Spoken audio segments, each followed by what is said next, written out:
when you truly become awakened, you will become so alert to so many problems and things that were literally all around you. They were orbiting around you, but you just were so conditioned that you didn't pay attention. So when you get to that space of awakening, people don't really speak about this, but there's going to be some time where you're going to be enraged. You may be freaking mad. Some of you may go to the extent of going off on people, alright?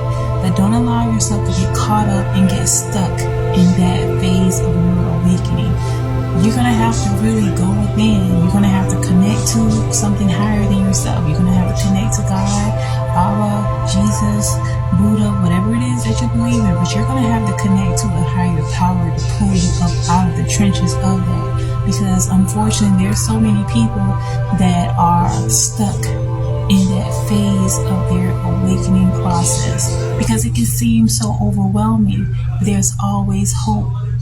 And there's always the ability to tap into the faith of the unknown, the faith of realizing that there's something greater at work here, and that just because you're awakened, it's not your responsibility, it is not your task or your mission to be the salvation for everyone, to bring others into what it is that you're seeing. You're given these spiritual eyes, you're given this sense of discernment or intuition or enlightenment for your own good. And by you focusing on what it is that you can do in your own little world, it is going to be like a ripple effect that is going to extend to others that come into proximity with you. So take it easy. Take a deep breath.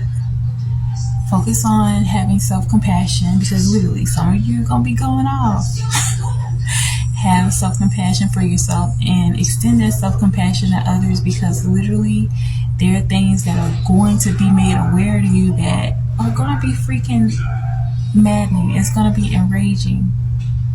But it's important that you sustain yourself and know that the very things that you're being aware of and you're alert about right now, they literally have always been there. It's just that you're aware of these things now. And so what do? You focus again on creating more so a sense of stability within yourself, and all that energy you may have given out to others, now it's time to return and give that energy to yourself. Take a deep breath. It's going to be better, and it's going to be greater later. All right? Just trust the process and know that the Most High has you.